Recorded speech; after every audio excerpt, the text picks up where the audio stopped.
जय गुरु जी संगत जी। जय गुरु जी संगत जी, am I audible? Can somebody please give me the hint? जय गुरु जी संगत जी, am I audible? Am I audible? Can someone give me the hint please?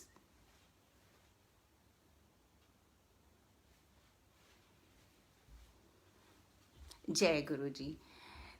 Thank you Gaurav uncle, thank you. जय गुरु जी। गुरु जी का बहुत बहुत बहुत बहुत बहुत शुक्राना। गुरु जी का बहुत शुक्राना ये मौका देने का, गुरु जी का गुणगान करने का बहुत बहुत बहुत शुक्राना गुरु जी का।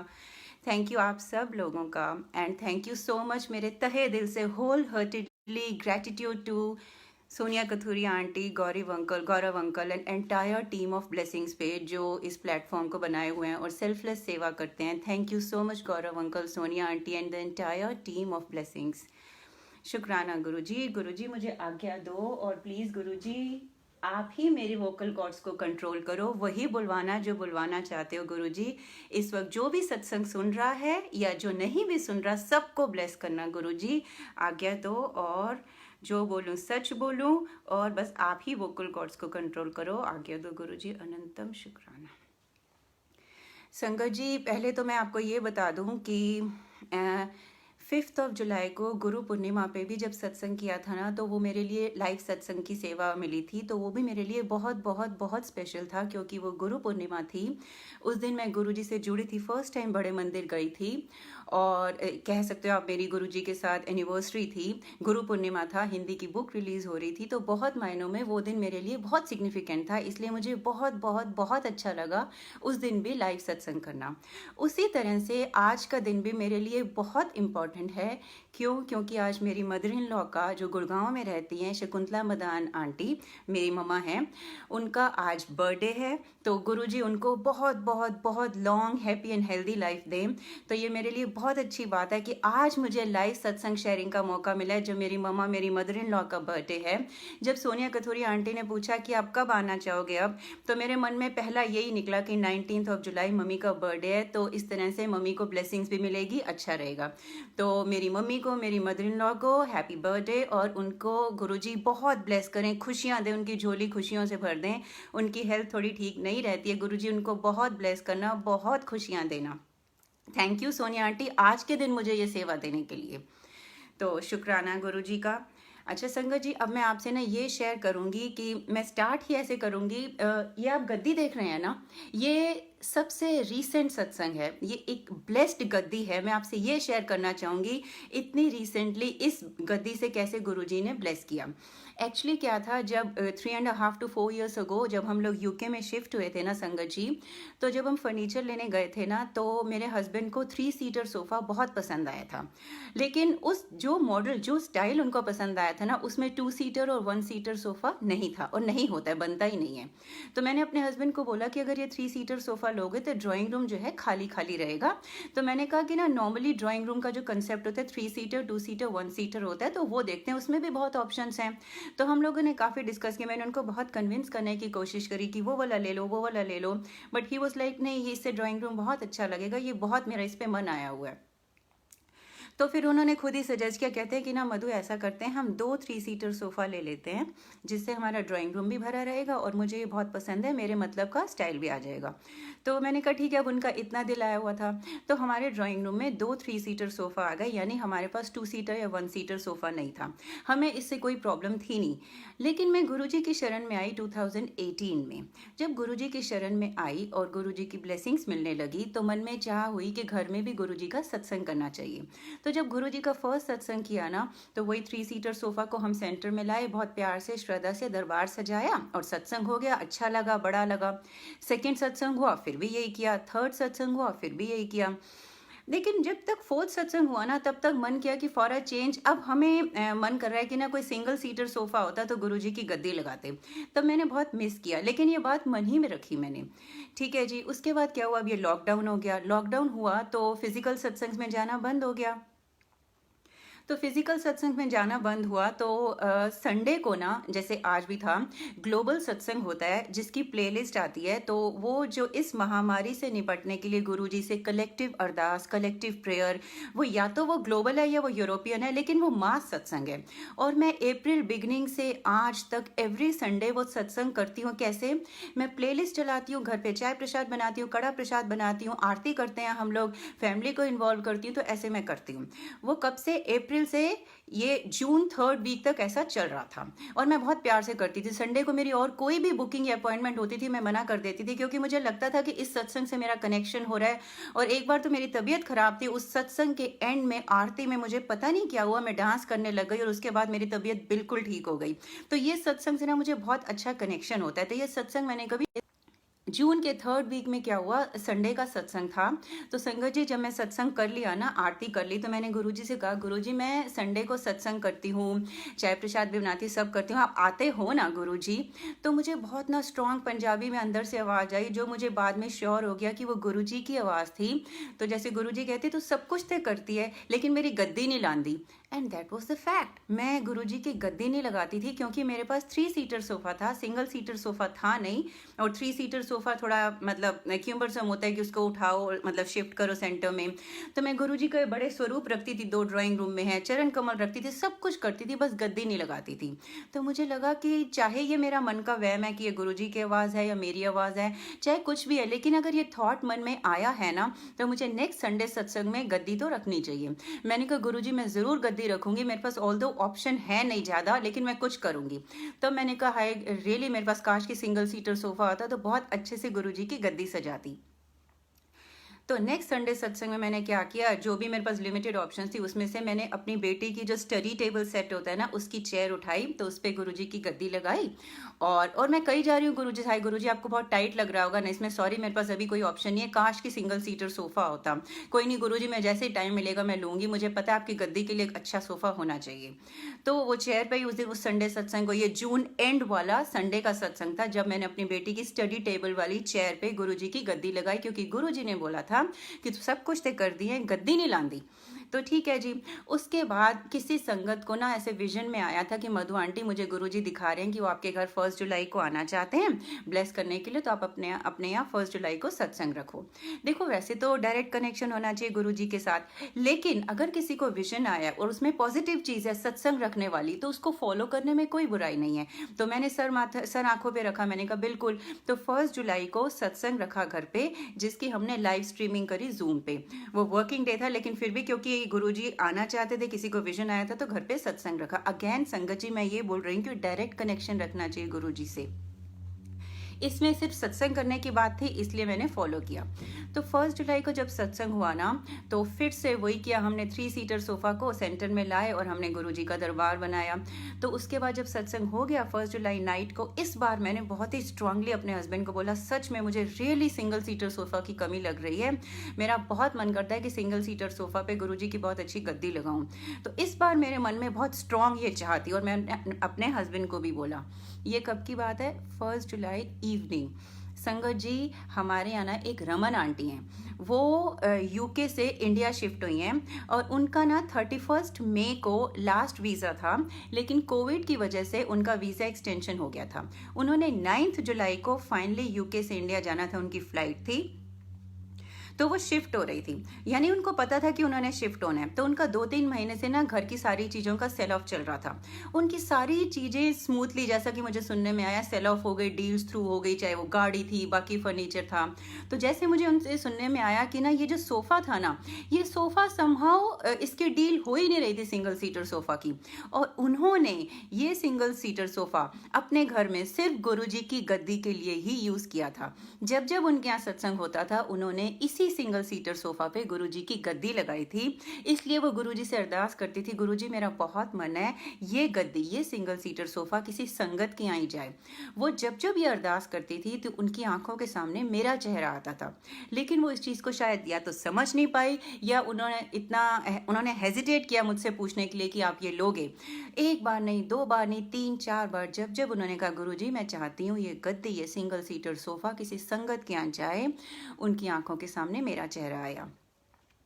और उन्होंने कई बार ये डील डाली, लोगों को पसंद आया, लेकिन ऐसा लगता था जैसे गुरुजी चाहते ही नहीं किसी और के पास जाए, कुछ ना कुछ हो जाता था। एक बार तो ऐसा हुआ, एक किसी को पसंद भी आया, उन्होंने कहा कि मेरा ड्राइंग रूम छोटा ये है तो बहुत अच्छा। रमन आंटी ने इतना भी कहा कि ऐसे ही मतलब फ्री में ले जाओ।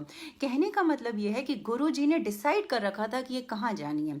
तो 1 जुलाई मेरे यहाँ सत्संग हुआ, बहुत स्ट्रांग डिजायर आई कि मेरे पास गुरुजी की गद्दी के लिए, खाली गुरुजी की गद्दी के लिए सिंगल सीटर सोफा आना चाहिए। अपने हस्बैंड से बात करी, गुरुजी से बात करी। 2 जुलाई को रमन आंटी का मैसेज आता है, वो इस सोफे की पिक्चर भेजती है मेरे को, क्योंकि इस बार जब गुरुजी ने उनको मेरा चेहरा दिखाया तो शायद उनसे रेजिस्ट नहीं हुआ, उन्होंने धट से मेरे को मैसेज लिख दिया और उन्होंने बोला, मधु आंटी मेरे पास ये सोफा है, इस सोफे को मैंने सिर्फ गुरुजी की गद्दी के लिए सत्संग में यूज हुआ है, अपने बेटे को इस पे खेलने भी नहीं दिया है, मैं ये चाहती हूँ सिंगल सीटर सोफा आप लो, are you okay with this. जब मैंने ये मैसेज पढ़ा तो मैं तो हैरान ही हो गई, जय गुरुजी, शुक्राना गुरुजी, ये तो मेरे मन की बात थी। यस, मैंने अपने हस्बैंड से की थी, ऑफ कोर्स मेरे हस्बैंड ने तो जाके किसी को बोला नहीं। तो ये कैसे गुरुजी ने मेरे मन की बात और उनकी आंखों के सामने मेरा चेहरा दिखा के कैसे ही किया। फिर मैंने रमन आंटी से बात करी तो उन्होंने बोला, ऐसे ऐसे मुझे हमेशा गुरुजी आपका चेहरा दिखा रहे थे और मैं तो हिंट पकड़ ही नहीं पाई। और मैंने उनको बताया कि कैसे मैं single seater sofa only for the purpose of Guruji's गद्दी मैं मिस कर रही थी, मुझे और किसी चीज़ के लिए नहीं चाहिए था, सिर्फ गुरुजी की गद्दी के लिए चाहिए था।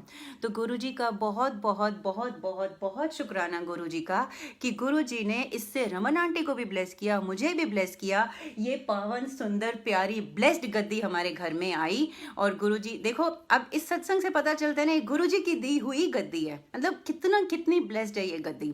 तो मुझे बहुत अच्छा लगा और मैं ड्रीम करती थी, ऐसे ही सोचती थी कि एक सिंगल सीटर सोफा पे गुरुजी की गद्दी लगाऊं।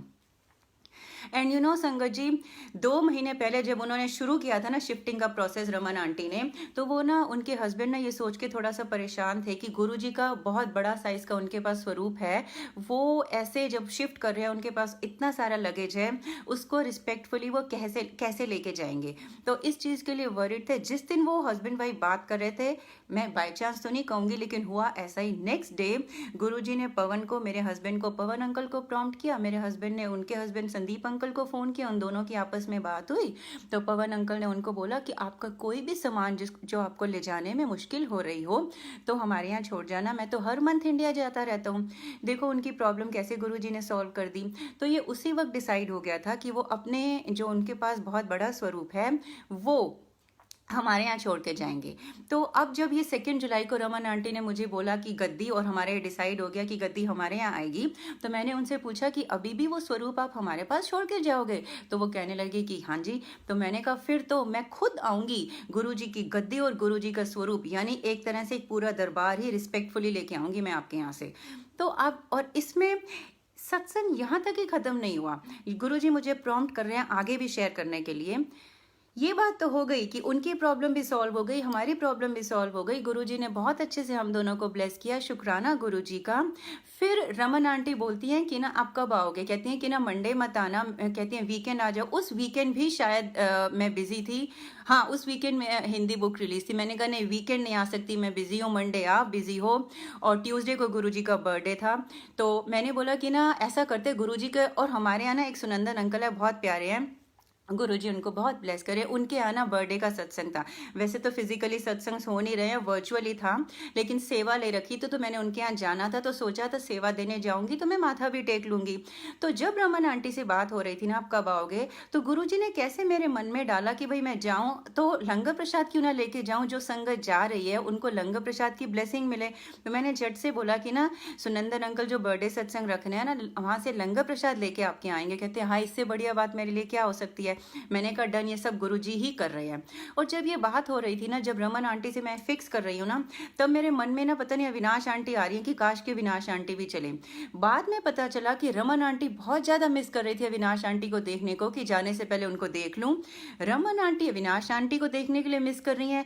मेरा जब प्रोग्राम फिक्स हो रहा है ये गद्दी लाने का, तब मेरी आंखों के सामने अविनाश आंटी आ रही है, और उधर अविनाश आंटी के मन में बहुत चाह हो रही है कि रमन शिफ्ट हो रही होगी, पूछूं कोई जा रहा है उससे मिलने। जब मैंने फ़ोन रखा तो प्रोग्राम फिक्स हो गया। उन्होंने कहा कि ना संजोती ने शायद आना था, संजोती आंटी ने, उनकी बड़ी कार है उसमें गद्दी आ जाएगी। तो रमन आंटी से फिक्स हुआ और उसके बाद जैसे ही संजोती आंटी से, संजोती आंटी भी बहुत प्यारी हैं, गुरुजी उनको बहुत ब्लेस करें, उनकी झोली खुशियों से भर दें। तो जब संजोती आंटी से मेरी बात हुई, हम दोनों के बीच में था कि हमने रमन आंटी के यहाँ जाना है लंगर प्रसाद लेके। तो ये प्रोग्राम जब फिक्स हुआ तब भी मेरे आंखों के सामने अविनाश आंटी आई, लेकिन बात सिर्फ मेरे और संजोती आंटी के बीच में थी। फोन रखते ही अविनाश आंटी का फोन आ गया। कहती हैं अच्छा मधु सुन ना, ये रमन जा रही होगी, मेरा बड़ा मन है उसको जाके मिल के आए, फिर पता नहीं कब मिलना होगा। तो मैंने कहा आपकी संजोती से बात हुई है? क्योंकि मैं बिलीव ही नहीं कर सकती अचानक से उनका कैसे फोन आएगा। तो कहती है नहीं मेरी बात नहीं। मैंने कहा खाओ मेरी कसम, क्योंकि मुझे बिलीव ही नहीं हुआ। देखो उनकी चाह रमन मिस कर रही है, मेरी आंखों के सामने अविनाश आंटी आ रही हैं। तो फिर उन्होंने कहा नहीं, तो हमने कहा ठीक है आंटी आप चलो। तो अविनाश आंटी, मैं और संजोती आंटी हम तीनों गए रमन आंटी के यहाँ। गुरुजी का ब्लेस्ड लंगर प्रसाद लेके गए। ऐसे लगा जैसे गुरुजी अपनी संगत भेज रही हैं हमारी प्यारी रमन आंटी को बहुत रिस्पेक्टफुली सेंड ऑफ के लिए, उनको ब्लेसिंग देने के लिए। मुझे बार बार ये मन में आ रहा था जब गुरुजी चोले में थे ना, मैंने ओल्ड संगत से सुना है गुरुजी कहते थे चलो उनके घर चलिए। बार बार मुझे ऐसे लग रहा था जैसे गुरुजी कह रहे हैं चलो रमन आंटी के घर चलिए, उन्हें ब्लेस करके आइए। तो गुरुजी का बहुत शुक्राना रमन आंटी को ब्लेस करने का, संजोती आंटी, विनाश आंटी, मुझे, सुनंदन अंकल, हम सबको ब्लेस करने का। तो बहुत बहुत शुक्राना। तो ये तो है सत्संग की कैसे ये ब्लेस्ड गद्दी गुरुजी की आई, जो मेरे दिल की चाह थी गुरुजी ने दी। बहुत शुक्राना गुरुजी का। अच्छा संगत जी, अब मैं आपसे ये शेयर करूंगी कि मेरे हस्बैंड पवन अंकल वो गुरुजी से कैसे जुड़े। एक्चुअली मेरे हस्बैंड जो है ना वो राधा स्वामी हैं। तो मैंने कभी भी उनको फोर्स नहीं किया कि जैसे वो छोड़ें या यहाँ जुड़ें, और वो ट्रैवल करते रहते थे। लेकिन मेरा मन करता था कि जब भी वो ट्रैवल नहीं कर रहे, यूके में हैं, तो आरुषि और मैं अगर कहीं सत्संग के लिए जा रहे हैं तो मेरा बड़ा मन करता था कि पवन अंकल भी हमारे साथ चलें। तो मैंने उनसे एक दो बार पूछा आप चलोगे, तो कहते हैं नहीं। और वो बहुत हम्बल हैं, बहुत हम्बल हैं और बहुत कम भी बोलते हैं। मैंने एक दो बार जब पूछा तो उन्होंने ना हाथ जोड़ दिए, तो मुझे समझ में आ गया कि अब इनका मन नहीं है। तो मैंने गुरुजी से अरदास करी कि गुरुजी मतलब आपसे जुड़ना बहुत अच्छी बात है, आपसे जुड़ने के बाद लाइफ में कंटेंटमेंट आ जाती है, आप अपने आप को एक अच्छा ह्यूमन बीइंग बनाते हो, मतलब लाइफ की बात ही और होती है, इतनी अच्छी जर्नी होती है आपके साथ जुड़ने के बाद। और क्योंकि मैंने खुद इतनी ब्लेसिंग्स फील कर ली थी, तो मेरा मन में ना अरदास करनी शुरू कर दी कि गुरुजी आप पवन को भी अपने साथ जोड़ लो, उनको भी ब्लेस करो। तो ये मन में अरदास करी। अच्छा फिर क्या हुआ, लास्ट ईयर जनवरी में न्यू ईयर का सत्संग था सुनंदन अंकल के यहाँ। संगन जी, सुनंदन अंकल जो है ना, वो हम सब उनको बहुत रिस्पेक्ट करते हैं, उनकी बहुत प्यार करते हैं, कि उनको बहुत प्यार करते हैं क्योंकि एक तो वो हम्बल बहुत है, बहुत डाउन टू अर्थ हैं, और बहुत ही केयरिंग है, और एल्डरली भी हैं। हम सब तो उनकी रिस्पेक्ट करते हैं, लेकिन हमारी फैमिली के लिए वो बहुत खास इसलिए हैं क्योंकि शुरू में जब मैं गुरुजी से जुड़ी थी तो हमारे पास ड्राइविंग लाइसेंस नहीं था, क्योंकि हम इस कंट्री में नए थे। ये सुनंदन अंकल ही थे जो हमें हर सत्संग में ले जाते थे। वो मेरे लिए बहुत इंपॉर्टेंट और बहुत अच्छा जरिया बने हैं, इसलिए सुनंदन अंकल की हमारे दिल में बहुत रिस्पेक्ट है। तो और पवन को पता है कि सुनंदन अंकल कैसे हमारा ध्यान रखते थे, और पवन तो कहते थे कि सुनंदन अंकल हमारे लिए एंजल हैं, गार्डियन एंजल हैं, जो मैं नहीं होता हूँ आप लोगों का ध्यान रखते हैं, आपको सत्संग ले जाते हैं। तो जब सुनंदन अंकल के यहाँ सत्संग हुआ ना, गुरुजी सुनंदन अंकल को भी बहुत ब्लेस करें। तो जब सुनंदन अंकल के यहाँ सत्संग हुआ ना, तो उन्होंने पवन को बोला पवन आपको आना है। तो अब आपको जैसे मैंने बताया कि वो हमारे लिए कितने खास हैं, तो पवन मना नहीं कर सके। तो पवन ने इनफैक्ट अपना ट्रैवल भी इस हिसाब से किया कि मैं 1 जनवरी को सुनंदन अंकल के यहाँ सत्संग अटेंड करके मैं 2 जनवरी को दुबई जाऊंगा। उन्होंने अपना ट्रैवल भी ऐसे रीस्केड्यूल कर लिया। क्यों? उस वक्त तक सिर्फ इतना था कि सुनंदन अंकल हैं, उनकी हम रिस्पेक्ट करते हैं, उनके यहाँ सत्संग है, एज अ कर्टसी है, मना नहीं करना। तो मैंने मन में गुरुजी से कहा गुरुजी ऐसा होना नहीं चाहिए, किसके यहाँ सत्संग है दैट शुड नॉट डिसाइड कि आपने सत्संग पे जाना है या नहीं, क्योंकि जब किसी के यहाँ सत्संग होता है ना, वो गुरुजी का दरबार बन जाता है। कौन सत्संग कर रहा है ये मैटर नहीं करना चाहिए, आपको सत्संग में जाना चाहिए ये सोच के कि आप गुरुजी के दरबार में जा रहे हो। मैंने कहा गुरुजी इनको भी पता नहीं है, कोई बात नहीं, लेकिन प्लीज़ आप इनको ऐसे जोड़ो कि ये कभी ये ना सोचें कि किसका सत्संग है, ये बाय डिफ़ॉल्ट आपके सत्संग में आप इनको बुलाओ, आप इनको जोड़ो। लेकिन इन्होंने हाँ बोल दी, वही मेरे लिए बहुत बड़ी बात थी। मैं बहुत खुश थी कि चलो ये पहली बार गुरुजी का सत्संग अटेंड करेंगे। तो ये सुनंदन अंकल के सत्संग में गए। तो जब ये बैठे थे इन्होंने देखा सारा फॉर्मेट कि कैसे सत्संग शेयरिंग होती है, आरती होती है। तो जब ये घर पे आए तो मैंने बोला कैसा लगा आपको? तो कहते हैं हाँ अच्छा था, पीसफुल था, अच्छा था, बस इतना ही बोला, वैसे ही बहुत कम बोलते हैं। तो मैंने कहा चलो कोई बात नहीं। तो नेक्स्ट डे 2 जनवरी को इन्होंने दुबई जाना था। तो संगत जी जब ये दुबई गए ना, दुबई में उन दिनों ये वाइंड अप कर रहे थे अपना ऑपरेशन। तो जब ये दुबई गए तो वहाँ पे ना इनका एक ऑडिटर फ्रेंड इनको मिलने के लिए आया। ध्यान से सुनना, वो ऑडिटर फ्रेंड इनसे मिलने के लिए आया। सडनली इनकी कॉन्वर्सेशन स्टार्ट होती है। वो ऑडिटर फ्रेंड इनको बोलता है कि डॉक्टर मदान, मेरे हस्बैंड ना पीएचडी डॉक्टर है, तो कहते doctor Madan you know my daughter she draws, she sketches, she is good at art. उनकी डॉटर जो है वो आर्ट्स में, ड्राइंग में, स्केचिंग में अच्छी है। ये ऐसे कॉन्वर्सेशन ऐसे शुरू हुई। तो मेरे हस्बैंड ने बोला अच्छा, तो वो क्या क्या ड्रॉ करती है, क्या क्या स्केच करती है? उन ऑडिटर अंकल ने जो 2 एग्जाम्पल्स दिखाए ना अपनी बेटी की ड्राइंग के या आर्ट के, वो 2 एग्जाम्पल थे। एक तो रोज़ फ्लावर, आपकी शायद ये सीनरी में नहीं आ रहा, मैंने ऊपर रखा हुआ है। एक तो रोज़ फ्लावर सीनरी टाइप उन्होंने बनाया हुआ था, और एक बेटी ने फादर की बाजू पे यानी ऑडिटर की बाजू पे ओम बनाया था। ओम का साइन और रोज फ्लावर, ये 2 चीजें दिखाई उस ऑडिटर ने, जो गुरुजी को जानता तक नहीं है। उस ऑडिटर ने दिखाई जब मेरे हस्बैंड ने बोला कि आपकी बेटी अगर अच्छी है आर्ट में, क्या क्या ड्रॉ करती है। मतलब इतनी सारी चीजें उसने स्केच करी, ड्रॉ करी, यही 2 चीजें मिली थी। It can't be a coincidence. जब पवन ने मेरे को भेजा तो मुझे लगा कि इनकी जर्नी शुरू हो गई, वाकई गुरुजी इनको ब्लेस कर रहे हैं। मुझे बहुत अच्छा लगा। ये रोज तो ये घर पे भी ले आए, और वो ओम तो बेटी ने फादर की बाजू पे बनाया था। तो फादर ने फटाफट से शर्ट ऊपर करके दिखाया, एक ये है और एक उन्होंने रोज दिखाया। तो मुझे बहुत अच्छा लगा कि गुरुजी ने कैसे ये 2 चीजें दिखा के मेरे हस्बैंड को, पवन अंकल को ब्लेस किया। तो पवन को भी थोड़ा लगा तो सही ये कोइंसिडेंस तो नहीं है। तो मैंने बोला पवन को, मैंने कहा आपको गुरुजी ब्लेस कर रहे हैं? कहते हैं हाँ। उसके बाद ना पवन आगे इंडिया गए। ये जनवरी की बात थी और हमारे यहाँ मार्च में फर्स्ट सत्संग होना था संगत जी। तो मैंने पवन को बोला कि आप इंडिया जाओगे ना, दिल्ली में बड़े मंदिर जाना और वहाँ से ना बड़ा स्वरूप लेके आना, क्योंकि हमारे घर में जो फर्स्ट सत्संग होगा उसमें बड़े मंदिर का आया हुआ स्वरूप ही हो तो अच्छा है। तो पवन ने कहा ठीक है। ये दिल्ली में गए। यहाँ से मैंने व्हाट्सएप पे जो प्रवीण अंकल सेवादार हैं, गुरुजी प्रवीण अंकल को भी बहुत ब्लेस करें, मैंने प्रवीण अंकल सेवादार को व्हाट्सएप पे रिक्वेस्ट कर दिया कि अंकल मेरे हस्बैंड पवन अंकल आ रहे हैं, आप उनको बड़ा स्वरूप दे देना। कहते हैं ठीक है। तो पवन गए। जब पवन बड़े मंदिर गए ना, तो लंगर प्रसाद खाया इन्होंने, प्रवीण अंकल के पास आए। तो प्रवीण अंकल कहते हैं नहीं पवन अंकल आप कल आना। तो इन्होंने मेरे को बोला, मैंने कहा अच्छा ठीक है कल चले जाना। ये कल गए। तो प्रवीण ये जब जब जाते थे ना, ये मुझे कहते थे कि मैं स्वरूप लेने जा रहा हूँ, लेकिन ऑफकोर्स इनको मैं कहती थी कि आपने अंदर भी जाना है, लंगर प्रसाद भी खाना है। तो ये अंदर जाते थे, लंगर प्रसाद खा के दर्शन करके फिर प्रवीण अंकल से मिलते थे। तो सेकेंड डे भी प्रवीण अंकल ने बोला नहीं अंकल आप कल आना। ऐसे ना 3-4 बार हुआ, लेकिन मुझे मन में बहुत खुशी होती थी कि इसी बहाने गुरुजी इतनी बार उनको बड़े मंदिर बुला के लंगर प्रसाद खिला के ब्लेस कर रहे हैं। मुझे बहुत अच्छा लगता था। तो फिर अब क्या है, अब वेंसडे इवनिंग हो गया, इनकी फ्राइडे की फ्लाइट थी वापस इंडिया से दुबई, राइट। और वेंसडे इवनिंग का टाइम है। अब तक तो हमारे हाथ में आया नहीं बड़ा स्वरूप। तो अब मैंने while I was on my way back from office to home, मैंने प्रवीण अंकल को फ़ोन किया। मैंने कहा अंकल कितने, आपको पता है ना हमारे यहाँ फर्स्ट सत्संग है, स्वरूप चाहिए था, स्वरूप ही नहीं मिला। कहते नहीं नहीं आंटी कल भेज दो पवन अंकल को, कल मतलब थर्सडे को भेज दो। तो मैंने कहा अंकल वो नहीं आ सकते, आपको नहीं पता वो अभी गुरुजी से जुड़े नहीं हुए, वो मुझे कहते हैं कि वहाँ पे जाने में 2 घंटे लगते हैं, टाइम जाता है मेरा। तो कहते हैं वो आप मेरे पे छोड़ दो, बस मुझे पवन अंकल का नंबर भेज दो, फिर आप मेरे पे और गुरुजी पे छोड़ दो। मैंने कहा लेकिन अंकल वो नहीं मानेंगे। कहते हैं बस आप मेरे को नंबर तो दे दो। मैंने पवन अंकल का नंबर प्रवीण अंकल को व्हाट्सएप कर दिया। अब गुरुजी जाने उन्होंने प्रवीण अंकल के मुंह से क्या निकलवाया कि पवन जो मुझे इतना स्ट्रिक्टली मना कर रहे थे कि ट्रैवल से 1 दिन पहले तो मुझे और बहुत काम होते हैं, पवन मान गए। और थर्सडे को वो बड़े मंदिर गए, बड़े मंदिर दर्शन किए, प्रवीण अंकल ने उनको बड़ा स्वरूप भी दे दिया। ठीक है, तो बड़ा स्वरूप मिल गया इनको। तो पवन आए, उन्होंने मेरे को थर्सडे को बोला कि बड़ा स्वरूप तो मिल गया है मधु, लेकिन तुम्हें मालूम है मेरी कल की फ्लाइट है, अब ये फ्रेमिंग एंड लेमिनेशन नहीं हो पाएगी। और मैं ये चाहती थी कि वो फ्रेमिंग एंड लेमिनेशन इंडिया से ही करा के आएँ। क्यों?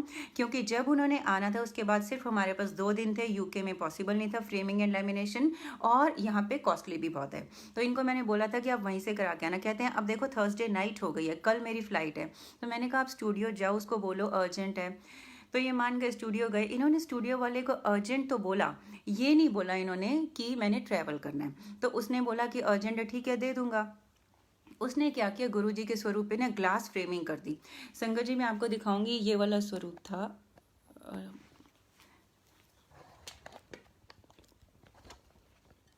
ये वाला स्वरूप था, अगर आपको दिख रहा हो राइट में। तो ये स्वरूप बड़े मंदिर से इनको मिला, तो इन्होंने ग्लास फ्रेमिंग कराई। ठीक है, जब ये ग्लास फ्रेमिंग करा के वो वाला बड़े मंदिर से है, और ये हमने सुनंदर अंकल से ले ही लिया था। तो ये जो स्वरूप है ये सुनंदर अंकल ने दिया था, तो मैंने पवन को ये स्वरूप भी दे के भेजा था कि इसकी भी फ्रेमिंग करवा लाना, और जो बड़े मंदिर से मिलेगा वो भी। तो पवन मुझे कह भी रहे थे कि कोई बात नहीं, सुनंदर अंकल वाला स्वरूप है वो तो फ्रेम हो ही गया है, उसको यूज़ कर लेंगे। मैंने कहा नहीं, जो बड़े मंदिर से आया ना वो भी मुझे रखना है, हमारा फर्स्ट सत्संग है। तो बड़े मंदिर वाले स्वरूप पे ग्लास फ्रेमिंग हुई, और ये जो सुनंदर अंकल ने दिया था इस पे प्लास्टिक फ्रेमिंग हुई। अच्छा, पवन आ गए, अब फिर वो इंडिया से दुबई। अब दुबई इनका जो लगेज है ना वो चेक इन हो चुका था, तो स्वरूप इन्होंने बहुत रिस्पेक्टफुली पूरे अच्छे से रैप वैप करके थे। तो जब ये दुबई में थे ना, ये वाइंड अप कर रहे थे, तो इनके जो बाकी सारे वर्कर्स और स्टाफ है ना उनका वीज़ा कैंसिल हो चुका था, क्योंकि वाइंडिंग अप तक कम से कम रिसोर्सेज रखने थे। तो खाली इनका एक स्टाफ था और ये बचे हुए थे। तो ना इनको ना वेयर हाउस में अपनी इन्वेंट्री वगैरह जीरो करनी थी, तो फोकलिफ्ट थे इनके पास, और कोई ऑप्शन नहीं थी, दोनों बहुत ज़्यादा बिजी थे। तो इन्होंने क्या किया, ये फोकलिफ्ट पे चढ़ गए और बहुत ऊंचे पैलेट पे ना ये कुछ उतारने लग गए। तो ये वहाँ धड़ाम से गिरे, इतनी ज़ोर से गिरे कि बहुत ज़ोर से आवाज़ आई। पूरे नेबर्स वेयर हाउस वाले सारे आ गए, इनका जो एक बंदा था वो भी भागा आया।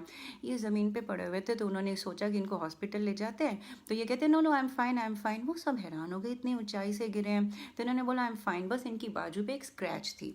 तो उन्होंने बोला कि ये तो आप जिस इष्ट देवता को मानते हो ना उनका शुक्र मनाओ, इतने ऊंचाई से गिर के भी आपको खाली स्क्रैच लगी और आप होश में बोल रहे हो। तो पवन ने मुझे बताया, तो मैंने कहा अभी भी आपको कोई डाउट है, गुरुजी ने आपको बचाया है? तो कहते हैं हाँ मधु, मैं भी हैरान हूँ, सिर्फ मुझे स्क्रैच ही आई। तो गुरुजी का बहुत शुक्राना, बहुत ज़्यादा शुक्राना गुरुजी का, मेरे हस्बैंड पवन अंकल की जान बचाई।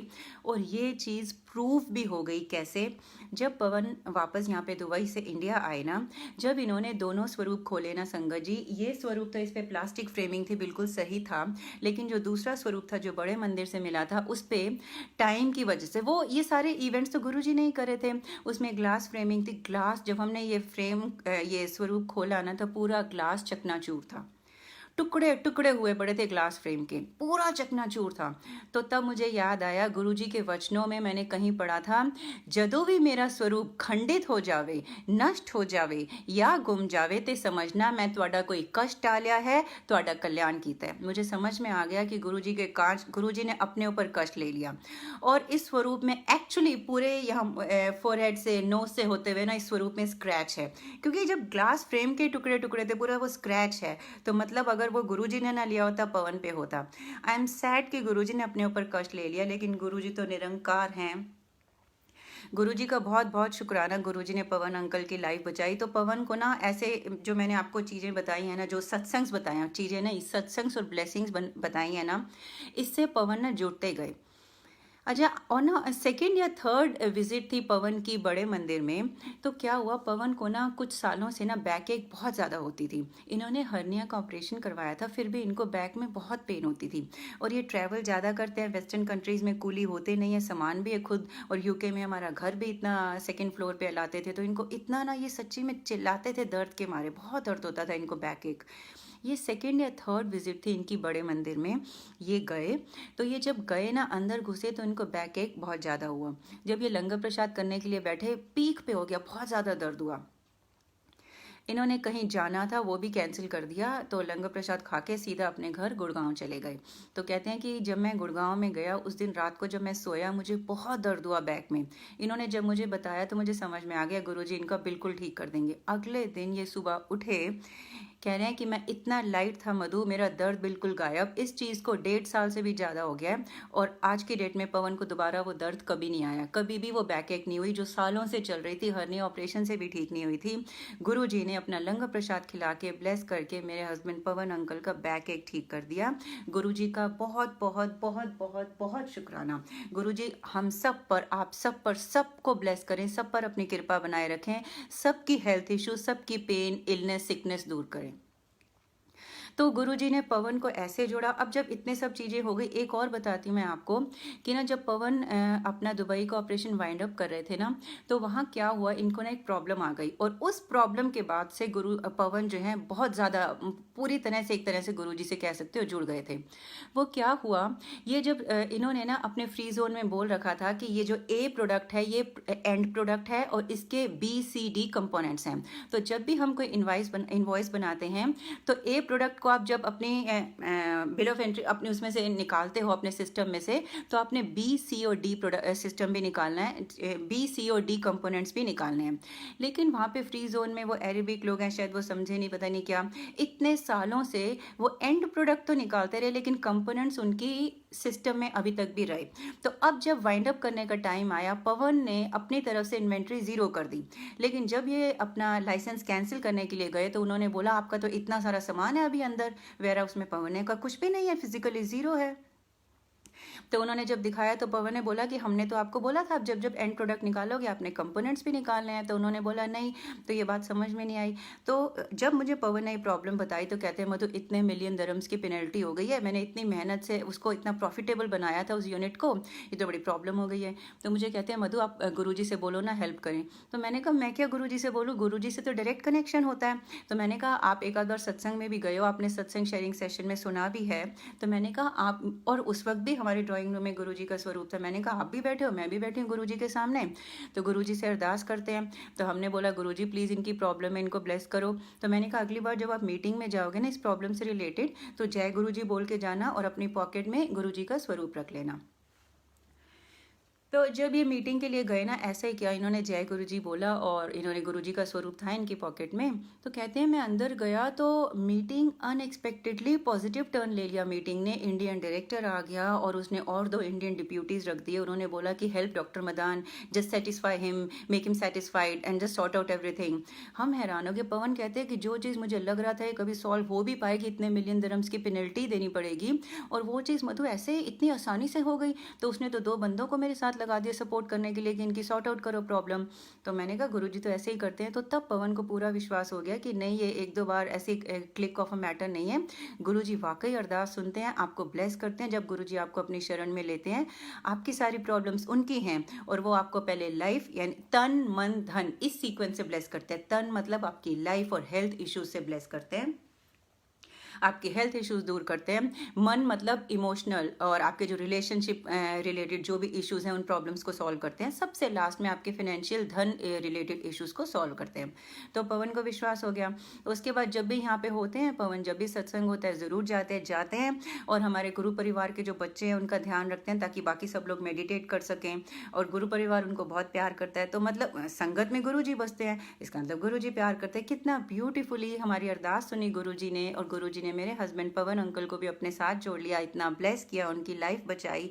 गुरुजी का बहुत बहुत बहुत शुक्राना। जैसे गुरुजी ने पवन को ब्लेस किया वैसे सबको ब्लेस करे, सबकी फैमिलीज को ब्लेस करे। तो ये तो था कैसे पवन को ब्लेस किया, पवन को गुरुजी ने अपने साथ जोड़ा, उनकी बैकएक दूर करी। अब जब बैकएक की बात हो रही है तो मैं अपनी भी एक जॉइंट पेन का सत्संग सुनाना चाहूँगी।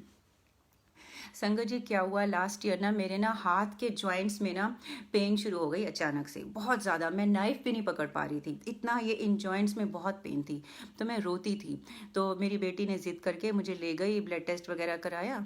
मैंने भी गूगल किया तो पता चला कि एक्सट्रीम कैल्शियम डिफिशियंसी की वजह से है और आपको ना milky products and leafy vegetables खाने चाहिए।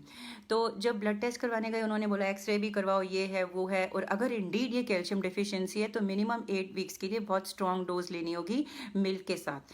तो मैंने जब ये सुना, मिल्क, रॉ मिल्क तो मैं वैसे ही नहीं पीती थी, तो ये, और मैं दर्द बहुत होता था। मेरे हस्बैंड को पता चला, वो इंडिया में थे, वो इंडिया से आए, वो इंडिया की मेडिसिन ले आए। संगत जी मैंने मेडिसिन कोई नहीं खाई, और मैं ये नहीं कह रही कि सही बात है, मेडिसिन ज़रूर खानी चाहिए, लेकिन मैंने मेडिसिन नहीं खाई। तो मैंने गुरुजी से कहा गुरुजी आप ही ठीक करोगे। तो ना मैं बहुत रोती थी। एक बार क्या हुआ, मेरे को बहुत दर्द बर्दाश्त नहीं हो रहा था, तो मैंने कहा गुरुजी मैं आपसे ये नहीं कहूँगी कि मेरा दर्द ठीक कर दो, क्योंकि आप सूली को सुई बना के कोई बहुत बड़ा कष्ट डाल रहे होगे। मैं आपसे सिर्फ इतनी अरदास करती हूँ कि अगर आपने इतना दर्द दिया है ना तो मुझे करेज भी दे दो इसको टॉलरेट करने की। तो जब मैंने गुरुजी से ये बोला ना तो गुरुजी ने थॉट दी कि मैं किसी संगत से बात करूँ, क्योंकि जब आप संगत से बात करते हो ना आपको बहुत अच्छा लगता है, यू रियली फील बेटर। तो मेरा मन किया मैं किसी संगत से बात करूँ। हमारे यहाँ पे ना गुरु परिवार बहुत अच्छा है, सब जगह ही गुरु परिवार अच्छा होता है। मैं यूके में हूँ तो मैं यहाँ की बात कर रही हूँ। आप अब मेरे को समझ में नहीं आया मैं किससे बात करूँ। संजोती आंटी इतनी प्यारी है, मोनिका आंटी इतनी प्यारी है, रमन आंटी इतनी प्यारी है, विनाश आंटी इतनी प्यारी है, मैं किससे बात करूँ। अब एक किससे बात करूँ, और हिम्मत यही थी कि किसी एक से बात करूँ। क्यों? क्योंकि मुझे करेज चाहिए थी। तो मैंने कहा गुरुजी आप ही बता दो किससे बात करूं। तो गुरुजी ने बोला जो इस वक्त व्हाट्सएप पे ऑनलाइन होएगा ओ। अब ये बड़ी कॉमन सी बात है, वो इवनिंग का टाइम था, मैं भी हंसने लगी। मैंने कहा व्हाट्सएप पे ऑनलाइन तो बहुत सारे लोग हो सकते हैं, लेकिन एक्चुअली उस वक्त खाली शैला आंटी ऑनलाइन थी। गुरुजी शैला आंटी को बहुत ब्लेस करें। मैं हैरान हो गई कि गुरुजी ने शैला आंटी को चुना मुझसे बात करवाने के लिए। क्यों संगत जी? क्योंकि शैला आंटी को हम पिलर ऑफ स्ट्रेंथ मानते हैं। वो इतनी स्ट्रांग लेडी हैं, उनको कैंसर हुआ था, how beautifully she fought that battle. उन्होंने कभी भी अपने फेस पे शिकन नहीं आने दी। उन्होंने कभी भी गुरुजी से ये नहीं कहा वाई मी, उन्होंने बोला वाई नॉट मी। उन्होंने गुरुजी पे ट्रस्ट रखा, हंसते हंसते अपनी बैटल को विन किया। आज की डेट में गुरुजी की कृपा से, गुरुजी की ब्लेसिंग से शी इज हेल्दी।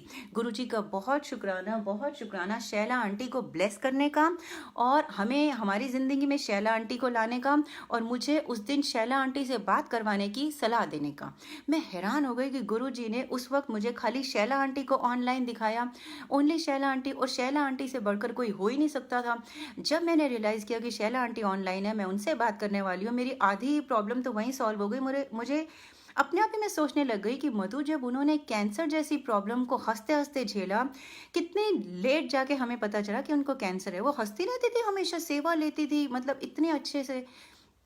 तो मुझे लगा जब उन्होंने इतनी बड़ी प्रॉब्लम कभी फेस पे शिकन नहीं आने दी, और तेरी छोटी सी जॉइंट पेन और तू रो रही है, तो जो मुझे करेज चाहिए थी, मुझे वैसे ही उनका नाम पढ़ते ही मुझे करेज मिल गई। तो मैंने उनसे बात करी, वही हुआ, इतना नाइसली लविंगली उन्होंने बात करी। उन्होंने बोला कि ना you just leave it to Guruji, Guruji will make everything all right. तो मुझे बहुत अच्छा लगा उनसे बात करके। गुरुजी उनको बहुत ब्लेस करें।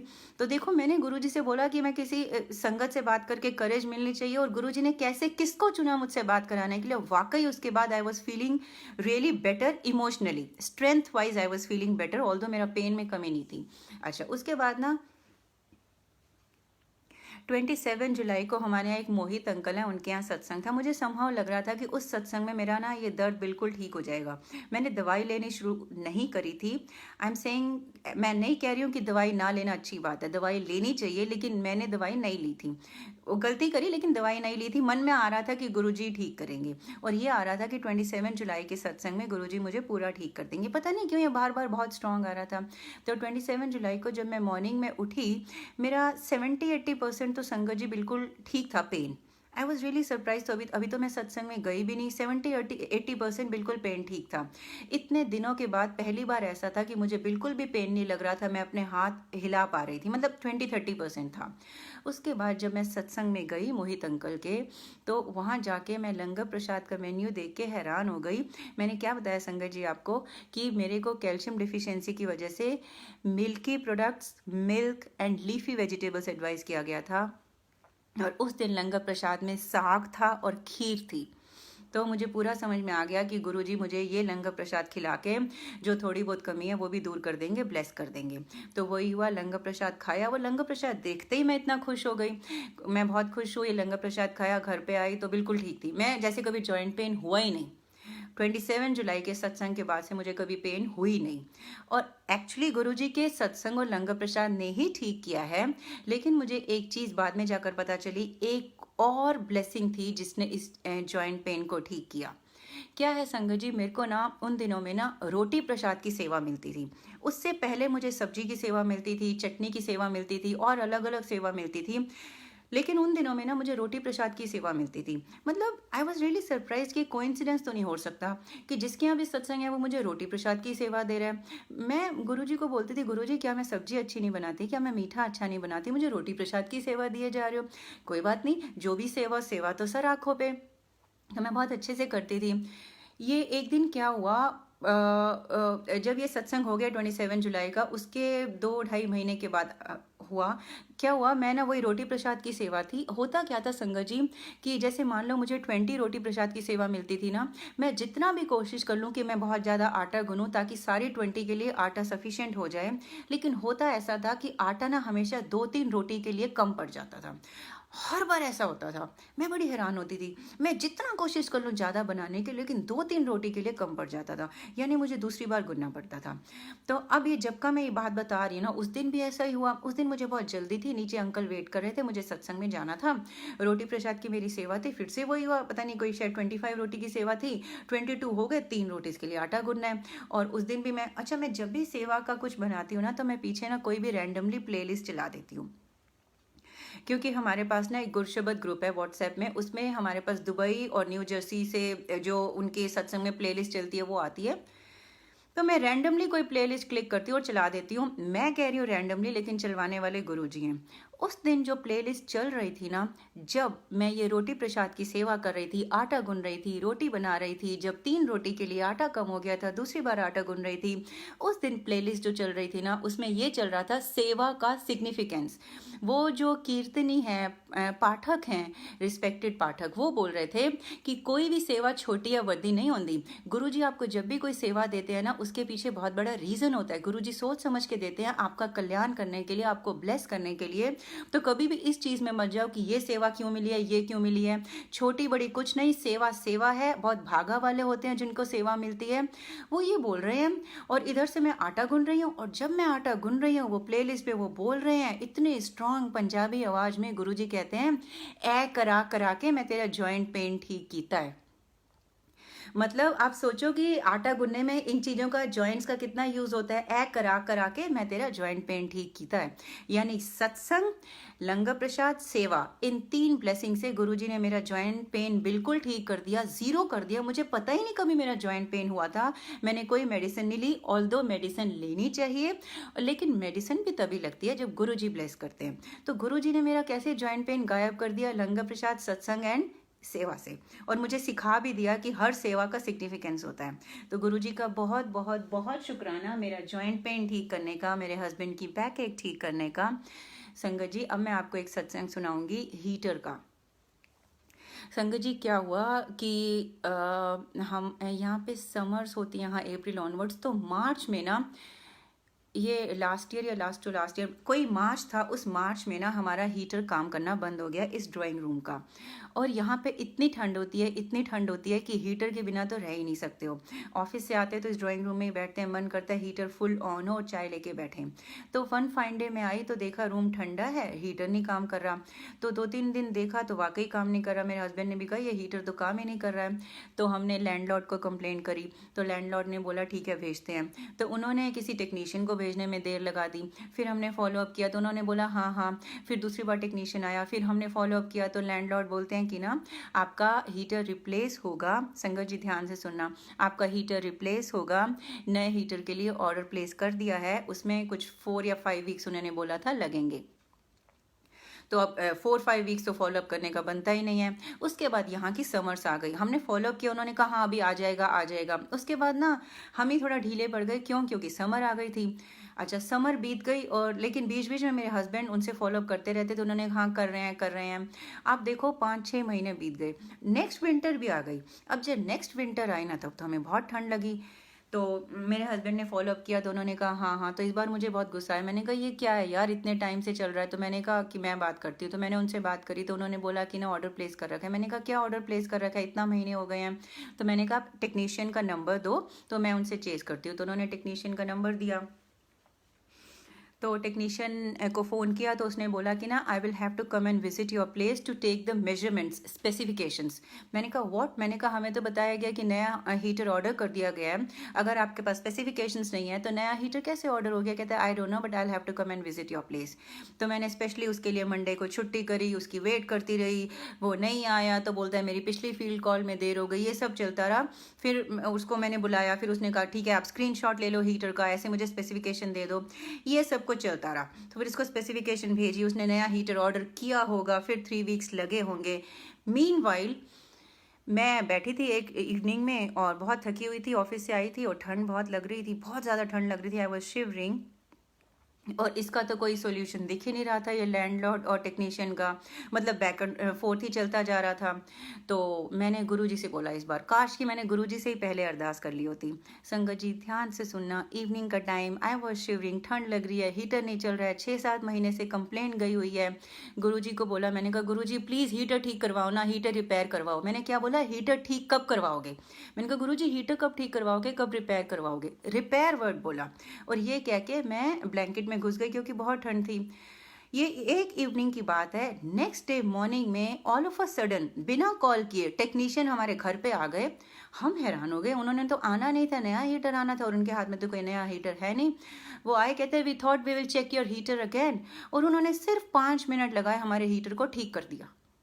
जो हीटर रिप्लेस होना था, 6-7 महीने से बात चल रही थी, अचानक से हमारे बिना फॉलोअप किए इस बार वो आ जाते हैं हीटर चेक करने के लिए और 5 मिनट में हीटर रिपेयर करके चले जाते हैं। तो शुक्राना गुरुजी का। तो काश कि पहले ही गुरुजी से अरदास की होती। जिस इवनिंग में गुरुजी से अरदास करी, गुरुजी से अपनी बेटी की प्रॉब्लम नहीं देखी गई, गुरुजी ने कैसे ब्लेस किया, अगले दिन टेक्नीशियन को भेज के हीटर रिपेयर करवा दिया, और सिचुएशन ये थी कि हीटर रिप्लेस होने थे। तो गुरुजी का बहुत बहुत शुक्राना। तो मतलब ये हीटर वाले सत्संग से तो ये प्रूव होता है कि आपकी छोटी छोटी सी प्रॉब्लम्स में भी गुरुजी आपको ब्लेस करते हैं, प्रोवाइडेड आप बहुत नीट एंड क्लीन प्योर भाव से गुरुजी से डायरेक्ट कनेक्शन करो, सिर्फ गुरुजी से ही बात करो, अपनी प्रॉब्लम गुरुजी के स्वरूप के सामने बैठ के उनसे डिस्कस करो और गुरुजी आपकी प्रॉब्लम्स को झट से सॉल्व करते हैं। तो Sonia aunty, should I carry on?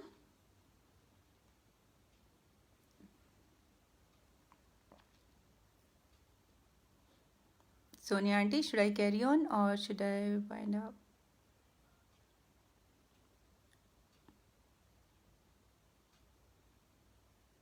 चलो संगत जी, मैं आपको ना एक सत्संग और सुनाती हूँ। ये बुक का ही सुनाती हूँ। ब्लेसिंग्स पेज पे हिंदी की बुक रिलीज हुई थी, उस दिन मैंने शेयर किया था, थोड़ी संगत जुड़ी हुई थी, या गुरुजी आज किसको सुनवाना चाहते हैं मुझे नहीं मालूम। आपको मैं ये बहुत शॉर्ट में सुनाऊंगी, सत्संग थोड़ा बड़ा है लेकिन मैं शॉर्ट में सुनाऊंगी। संगत जी क्या हुआ कि ना, जब इंग्लिश की बुक रिलीज़ हो गई थी ना, गुरुजी ने ब्लेस किया था, क्या था कि जब गुरुजी की ब्लेसिंग्स फील हो रही थी ना, तो मन में आया कि ना सत्संग को कंपाइल करना चाहिए। तो गुरुजी को बोला कि गुरुजी अगर आप डायरी से ब्लेस करोगे तो मैं समझूंगी कि आपकी आज्ञा है और सत्संग को कंपाइल करना चाहिए। तो जब अरदास करी गुरुजी से, 2-3 महीने तक तो कोई जवाब नहीं आया। मैंने सोचा कि शायद गुरुजी नहीं चाहते कि मैं सत्संग को कंपाइल करूं, लेकिन ऐसा नहीं है। गुरुजी टाइमिंग डिसाइड करते हैं। कई बार आपकी अरदास कबूल नहीं होती, उसका मतलब ये नहीं कि वो कबूल नहीं होगी, उसका ये मतलब है या तो वो आपके लिए अच्छी नहीं है या टाइमिंग अभी नहीं है। गुरुजी टाइमिंग डिसाइड करते हैं।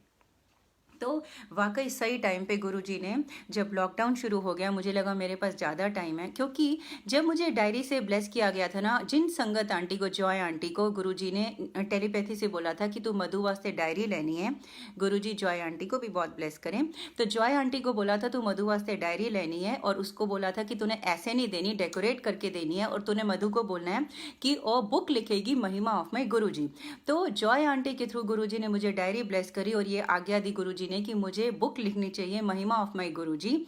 तो वो इंग्लिश की बुक, जब मुझे वो डायरी ब्लेस हुई तो मैं गुरुजी से बोलती थी, गुरुजी की हार्ड कवर बुक पब्लिशिंग तो बहुत बिग डील है और मैं प्रोफेशनल राइटर नहीं हूँ, मेरे पास प्रॉपर रिसोर्सेज नहीं है, कभी ये मेरा सपना पूरा होगा भी या नहीं। तो मैं ये गुरुजी से बोलती रहती थी। अब ये लॉकडाउन आया इस ईयर का, मार्च का, तो मैंने गुरुजी से बोला, गुरुजी ये लॉकडाउन का जो बेस्ट टाइम है, मेरे पास भी टाइम ज़्यादा है और ये कोविड है, संगत को भी बहुत ज़रूरत है सत्संग सुनने की, पढ़ने की और पॉजिटिव रहने की। मैंने कहा गुरुजी गाइड करो, मैं कैसे करूँ, लॉकडाउन में तो और भी मुश्किल है, पब्लिशिंग हाउस, ये वो बहुत चीज़ें चाहिए होती हैं हार्ड कवर बुक पब्लिशिंग में। अब मेरी छोटी बुद्धि में ना बस हार्ड कवर बुक पब्लिशिंग पे ही अटकी हुई थी मेरी। तो मैं गुरुजी से ये कहती थी, गुरुजी कभी हो भी पाएगा नहीं। तो 28 मार्च को मैंने गुरुजी को बोला, गुरुजी प्लीज़ गाइड करो ना। 29 मार्च को जब मैं मॉर्निंग में उठती हूँ तो हमारी दुबई की नीति चोपड़ा आंटी हैं, गुरुजी नीति चोपड़ा आंटी को भी बहुत ब्लेस करें, बहुत सेल्फलेसली सेवा करती हैं। तो नीति चोपड़ा आंटी मुझे मैसेज में पीडीएफ बुक भेजती हैं दुबई की डिम्पल आंटी की, और उस पीडीएफ बुक से मुझे गुरुजी ने गाइड किया कि तो पीडीएफ बुक बना, पीडीएफ बुक में तो डिजिटल बुक है, रिसोर्सेज नहीं चाहिए, बुक पब्लिशिंग वगैरह का झमेला नहीं है। तो इतने में आरती कपूर आंटी की बुक निकली। तो मुझे जैसे गुरुजी गाइड कर रहे हैं, मन में आ ही गया, मैं आई वॉज डूइंग शुक्राना टू गुरुजी की गुरुजी थैंक यू सो मच, आपने मुझे गाइड किया, मेरे दिमाग में पहले क्यों नहीं आया पीडीएफ बुक का। इतने में नीति चोपड़ा आंटी ने स्ट्रेट फॉरवर्ड बोल दिया, Madhu aunty why don't you come up with a PDF book, you have so many satsang. मैंने कहा आंटी मैं वही सोच रही हूँ। तो वही दिन था, तो मैंने कहा गुरुजी थैंक यू सो मच, शुक्राना आपने मुझे गाइड किया कि पीडीएफ बुक निकाल। तो अब मुझे ये भी बता दो कौन से दिन। तो गुरुजी ने गाइड किया और 7 मई की डेट निकली। जब इंग्लिश की बुक रिलीज होनी थी ना, तो मेरे मन में एक ख्वाहिश थी कि शिवरात्रि या गुरु पूर्णिमा जो वंस इन अ ईयर आता है ना, उस डेट को रिलीज हो। तो जब मैंने गुरुजी से पूछा गुरुजी इंग्लिश की बुक कब रिलीज करवाओगे, तो मन में ये था कि मैं ऐसी कोई डेट देखती हूँ 16 या 25 जिसका सम 7 हो, और अगर डे मंडे या थर्सडे पड़ जाए, मंडे शिव जी और थर्सडे गुरुवार, और अगर शिवरात्रि और गुरु पूर्णिमा भी हो जाए तो वारे वारे हो जाएंगे। तो देखा, तो क्योंकि मुझे 1 महीना तो चाहिए था कम से कम बुक के लिए, तो ये मार्च की बात है, तो जो इन सब चीज़ों को सेटिस्फाई करती हुई डेट निकली ना, वो 7 मई की निकली, नंबर 7, थर्सडे और बुध पूर्णिमा।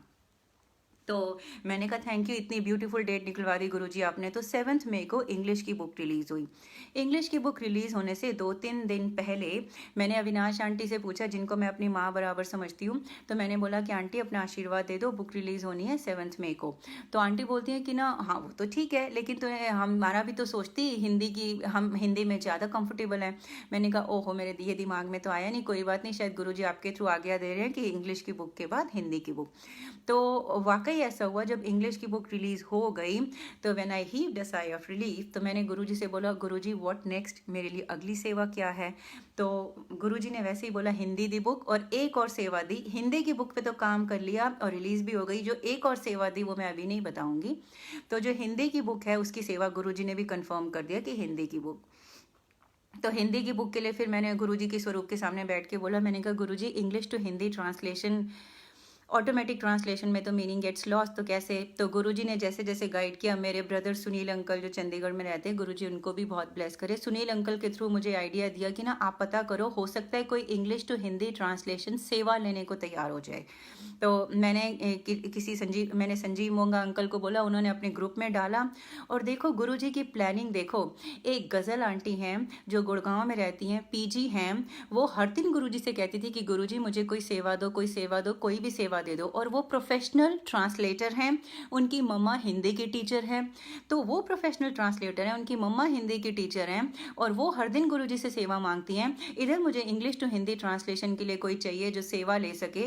तो ऐसे उन्होंने विद इन फ्यू मिनट्स उन्होंने जवाब दे दिया, हमारे नंबर्स एक्सचेंज हो गए। तो ऐसे गज़ल आंटी ने इंग्लिश टू हिंदी ट्रांसलेशन की सेवा ले ली। तो उन्होंने बोला कि मधु आंटी मेरे लिए टाइमलाइंस, तो मैंने बोला कि ना जैसे इंग्लिश की बुक के लिए रिलीज डेट गुरुजी ने निकलवाई थी, हिंदी की बुक के लिए भी, तो मैंने वही सेम चीज़ देखी। तो इस बार ना गुरु पूर्णिमा की भी डेट आई, तब तक मैंने 5 जुलाई देखा संडे, लेकिन मेरे को दिमाग में नहीं आया, उस वक्त मेरे गूगल रिजल्ट में ना पूर्णिमा दिखाया। तो मैंने उनको 5 जून और 16 ऐसे डेट्स दी मैंने, वही डिजिट्स का सम 7 हो और मंडे थर्सडे ये वाला करके। और एक 5 जुलाई मेरे गूगल रिजल्ट में आई, जो पूर्णिमा दिखाया उसने गुरु पूर्णिमा में नहीं दिखाया। तो ना तो वो नंबर 7 था, ना वो मंडे थर्सडे था, वो संडे था। तो मैंने ऐसे ही मैंने ऑप्शंस में 5 जुलाई भी डाल दिया, क्योंकि मुझे गुरु पूर्णिमा नहीं दिखा। वो 2 ऑप्शन दिए, एक 16 की डेट की दी, एक 25 की दी, और एक 5 जुलाई की दी। तो जब गज़ल आंटी ने देखा तो वो कहती अरे 5 जुलाई गुरु पूर्णिमा, उससे बढ़कर क्या हो सकता है। तो तब मेरे दिमाग में भी आया, और गुरुजी ने बोला अयो तो तू चांदी सी, मैं इंग्लिश बुक के वक्त मैं रियली चाहती थी कि शिवरात्रि या गुरु पूर्णिमा पे रिलीज हो। तो इंग्लिश बुक ने, हिंदी बुक गुरु पूर्णिमा 5 जुलाई पे इसी ब्लेसिंग्स पेज पे रिलीज हुई थी। संगत जी उसका फिर क्या हुआ, अब ये सारी जर्नी शुरू हो गई ट्रांसलेशन की। अब क्या हुआ, जब ये इसकी बुक की ट्रांसलेशन हो रही थी ना, तो गज़ल आंटी, गुरुजी इनको बहुत ब्लेस करें, और मैं आपको बताऊंगी गुरुजी ने कैसे उनको ब्लेस भी किया है। तो गज़ल आंटी ना जब ट्रांसलेशन करती थी, वो मुझे ना ट्रांसलेशन भेजती रहती थी, और मैं उसकी प्रूफ रीडिंग या एडिटिंग करती थी। तो बुक रिलीज़ होने से कुछ 10-12 डेज पहले गज़ल आंटी के मैसेज आने बंद हो गए। तो मैंने उनसे पूछा कि आप कर रहे हो ना, आपने भेजा नहीं, कर रहे हो ना, तो उनका जवाब नहीं आया। I got little worried. तो मैंने कहा ये क्या हो गया गुरुजी, 10-12 दिन रह गए, क्या हो गया, वो कर भी रही हैं सेवा, क्या हो गया गुरुजी। तो उस 1.5 डे के लिए गुरुजी ने मेरा उनसे कॉन्टैक्ट नहीं करवाया, और मैं बहुत वरिड रही। और उस 1.5 डे में मैं जितना कर सकती थी बहुत कोशिश करी, मैं भी लग गई। शायद गुरुजी चाहते थे कि मैं भी लग जाऊं। 1.5 डे के बाद गज़ल आंटी ने रिप्लाई किया। तो मैंने जब बोला था ना कि सेवा कर रहे, तो कहती है हाँ हाँ ऐसा मत बोलो, सेवा तो मैं ज़रूर कर रही हूँ, एक प्रॉब्लम आ गई थी। मैंने कहा क्या हो गया। कहती है मेरा कोविड पॉजिटिव आ गया था। मैंने कहा ओहो। कहती है लेकिन गुरुजी ने इतने अच्छे से बचा लिया। संगत जी गुरुजी अपनी पूरी संगत का ध्यान रखते हैं, जैसे हम सबका ध्यान रख रहे हैं। हम सबको कोविड से बचा रहे हैं और बचाते रहेंगे। गुरुजी से ये अरदास है।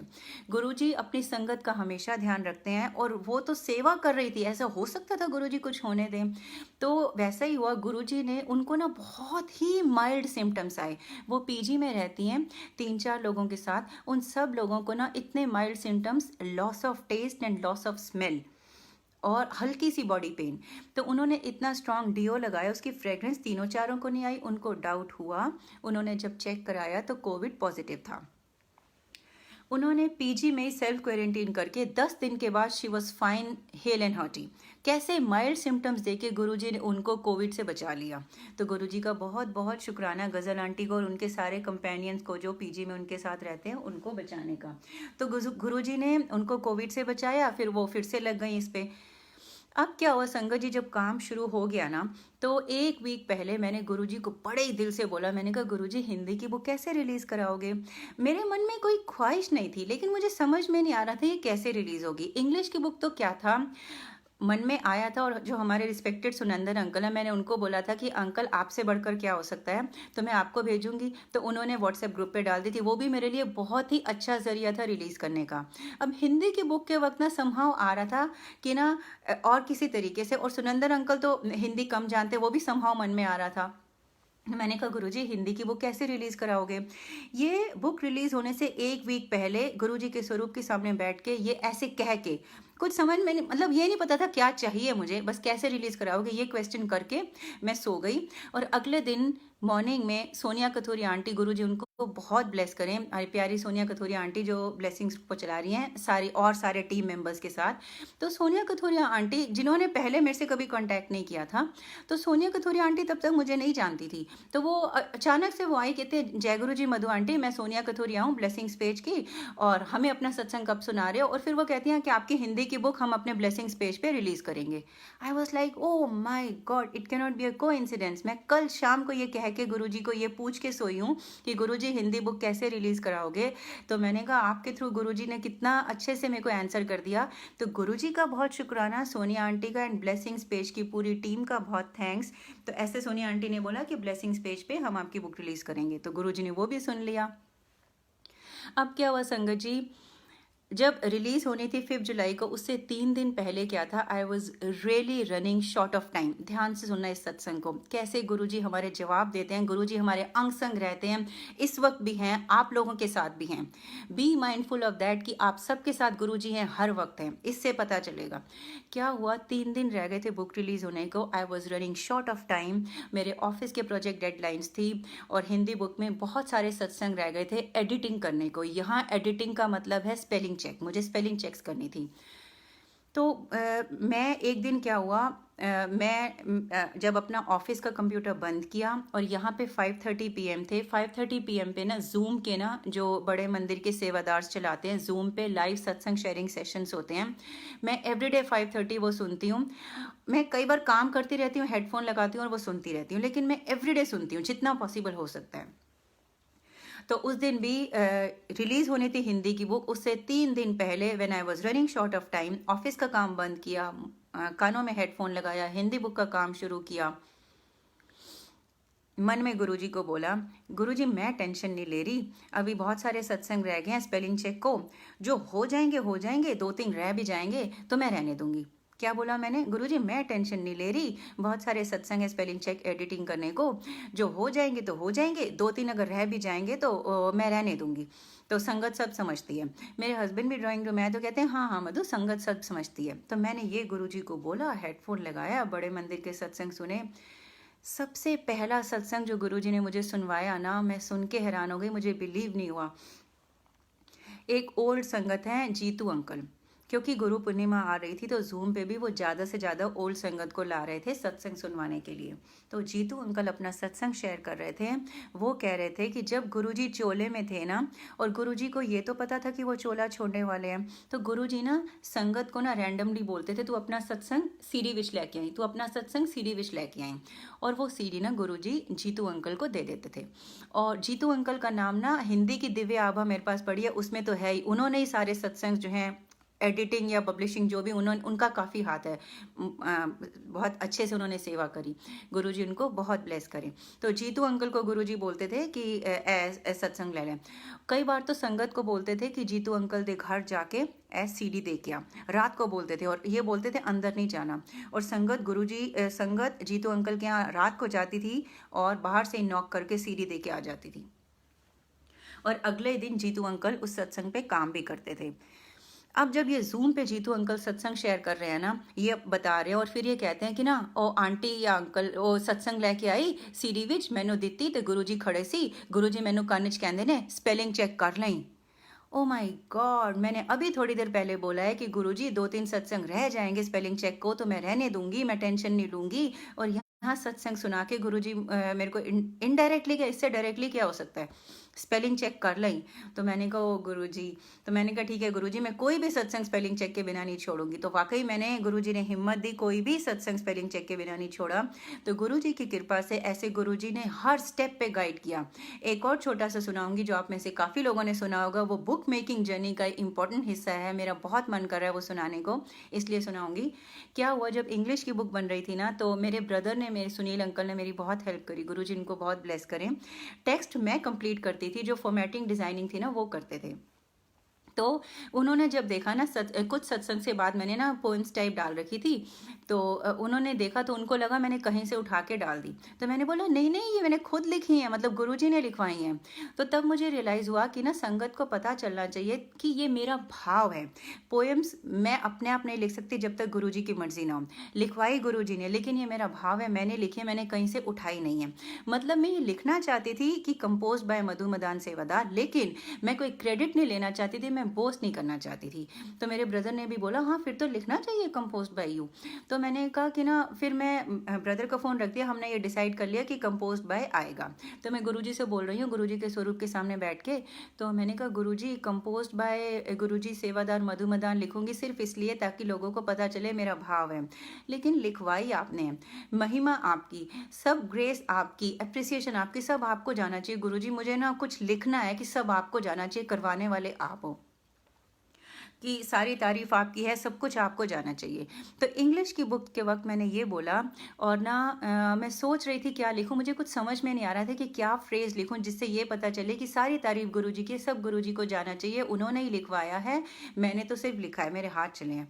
तो फिर गुरुजी ने मुझे जो गाइड किया ना, उससे गुरुजी ने मुझे गूगल में क्या दिखाया, मैं किसी और चीज़ के लिए ग्लोरीफाई वर्ड देखने लग गई, और जो मैंने देखा ना उसके रिजल्ट में आया ग्लोरीफाई गॉड। और मैंने 2-3 रिजल्ट नीचे देखा तो आया all the glory goes to him. ये एक बहुत पावरफुल फ्रेज है और ये क्रिश्चियंस तो इसको बहुत यूज़ करते हैं। इसका मतलब यह है सारी महिमा उनकी है, सब करण करावन वो हैं। मुझे इतना अच्छा लगा, गुरुजी ने कितना ब्यूटीफुली मुझे गाइड कर दिया, मुझे यही लिखना था। तो इंग्लिश की बुक्स में पोएम्स के नीचे ये लिखा हुआ है कंपोज्ड बाय गुरुजी सेवादार मधु मदान, एंड नीचे लिखा है कि all the glory goes to him, all the glory goes to Guruji. तो ये तो था इंग्लिश का। अब जब हिंदी बुक की बारी आई, तो हिंदी बुक में क्या था, अब जब मैं गुरुजी के सामने बैठी, मैंने कहा इसकी जब लिटरल ट्रांसलेशन करी ना all the glory goes to him की, तो इसकी आई कि सारी महिमा उनको जाती है। तो वो कुछ जमा नहीं, मैंने कहा नहीं गुरुजी ये जमा नहीं है, लिखना मुझे अभी भी यही है कि करण करावन आप हो, सब आपका किया धरा है, मैं तो एक किरदार हूँ, सब आप ही हो, करण करावन आप हो, सब कुछ आपका ही है। लेकिन इसका लिटरल ट्रांसलेशन जम नहीं रहा है गुरुजी। मैंने ये बोला, तो मैंने कहा गुरुजी प्लीज़ बताओ ना, इसका लिटरल ट्रांसलेशन जम नहीं रहा। तो गुरुजी ने मेरे थॉट्स को कंट्रोल किया, मुझे गाइड किया। मैं gurujimaharaj.com साइट पे गई और वहाँ पे हिंदी का सत्संग देखने लग गई। करवा तो गुरुजी रहे थे। जो पहला सत्संग जो गुरुजी ने मुझे दिखाया ना, उसका टाइटल क्या था, मेरा मुझ में कुछ नहीं, जो कुछ है सो तेरा। यही तो मुझे चाहिए था, यही तो मैं उल्टे सीधे वर्ड्स में बोल रही थी कि सब कुछ आपका है, सारी महिमा आपकी है, सब करण करावन आप हो। और वो कितना अच्छा फ्रेज मुझे अपनी ही ब्लेस्ड साइड से गुरुजी ने दिखा दिया, मेरा मुझ में कुछ नहीं, जो कुछ है सो तेरा। तो हिंदी की बुक में सारी कविताओं के नीचे लिखा गया है, रचयिता गुरुजी की सेवादार सो एंड सो, मेरा मुझ में कुछ नहीं, जो कुछ है सो तेरा। शुक्राना गुरुजी का। तो गुरुजी ने हर स्टेप में, चाहे वो इंग्लिश की बुक थी चाहे वो हिंदी की बुक थी, हर स्टेप में बहुत अच्छे से गाइड किया। और सबसे बढ़िया तो मुझे तब लगा, सबसे अच्छी ब्लेसिंग्स तो मुझे तब लगी जब मैं शाम को कह के सोई हूँ कि गुरुजी मुझे हिंदी की बुक कैसे रिलीज करवाओगे, और अगले दिन प्यारी Sonia Kathoria aunty I message करके और हिंदी की बुक आपकी ब्लेसिंग पेज पे रिलीज हो गया। I was like oh. मैंने कहा गुरुजी आपने सोनिया कथोरिया आंटी के थ्रू कैसे ब्लेस किया? तो गुरुजी सोनिया कथोरिया आंटी को भी बहुत ब्लेस करें, बहुत सेल्फलेसली सेवा करती हैं, हमेशा सेवा करने के लिए तैयार रहती हैं। गुरुजी सोनिया कथोरिया आंटी को, गौरव अंकल को, इशिता आंटी को, और जो भी टीम है ब्लेसिंग्स की जिनके मैं नाम नहीं जानती, या जो भी आपकी सेवा में जुड़े हैं, उन सबको ब्लेस करो, सबको ब्लेस करो। जो इस वक्त सत्संग सुन रहे हैं, नहीं सुन रहे, सारी दुनिया को ब्लेस करो, सर्वदा भला करो गुरुजी। तो संगत जी, आई थिंक मेरे को यहीं पे Sonia aunty, should I wind up? अब बाकी सत्संग अगली बार। तो संगत जी, मैं गुरुजी से आज्ञा लेने से पहले मैं आपसे ये कहना चाहूँगी कि कभी भी ऐसा मत सोचना कि वो आंटी ज़्यादा ब्लेस्ड हैं, वो आंटी ज़्यादा ब्लेस्ड है, गुरुजी उनके सपने में आते हैं, उनकी सारी बात सुनते हैं। ऐसा नहीं है। गुरुजी सबकी बात सुनते हैं, सबको ब्लेस करते हैं। दो चीज़ें होनी चाहिए। एक तो आपको गुरुजी के दिखाए हुए रास्ते पे चलना चाहिए, यानी ABC नहीं। आपको कभी भी don't abuse, don't blame, don't criticise. किसी को अब्यूज़ मत करो, किसी को ब्लेम मत करो, किसी को क्रिटिसाइज मत करो। नेगेटिविटी अपने मन में मत लाने दो, और अपने जो भाव है ना वो प्योर रखो, और रिसेप्टिव हो जाओ गुरुजी की टेलीपैथी को, गुरुजी की चीज़ों को, गुरुजी के इशारों को, गुरुजी के मैसेजेस को रिसीव करने के लिए। वो आप रिसेप्टिव तभी होगे जब आपके अंदर का बर्तन जो है खाली होगा। अगर उसमें ऑलरेडी मैल भरी हुई है और सारी बेकार की चीज़ें हैं, तो गुरुजी की ब्लेसिंग्स उसमें कैसे आएंगी? तो अपनी सोल को, अपने अंदर के बर्तन को खाली करो, सिर्फ पॉजिटिविटी रखो, प्योर सोल रखो। गुरुजी सबको ब्लेस करते हैं, सबकी सुनते हैं। मैं इस वक्त आपके सामने बैठी हूँ, अपने ब्लेसिंग सत्संग के रूप में गुरुजी का गुणगान कर रही हूँ। मेरे बाद और कोई आएगा, मेरे से पहले और कोई आया था। इतने लोग हैं जिनके पास इतने सत्संग हैं, गुरुजी सबको ब्लेस कर रहे हैं। और मेरी गुरुजी से ये अरदास है, गुरुजी सबको ब्लेस करें, सर्वदा भला होए। और गुरुजी भूल चूक माफ, इस सेवा का, गुरुजी सेवा देने का, ये सत्संग शेयरिंग सेवा देने का, आपका गुणगान करवाने का बहुत बहुत शुक्राना गुरुजी। इसी तरह मुझे सेवा देते रहना। मेरा तो मन करता है मैं दिन रात गुरुजी का गुणगान करती रहूं, चाहे वो राइटिंग में, ऑडियो सत्संग में, बुक लिखने में, ऐसे जैसे भी, बस गुरुजी का गुणगान करती रहूं मैं। गुरुजी भूल चूक माफ। जय गुरुजी, शुक्राना Guruji. Thank you to all of you, and Guruji आप सब लोगों को बहुत ब्लेस करें। Thank you so much, thank you so much. भूल चूक माफ।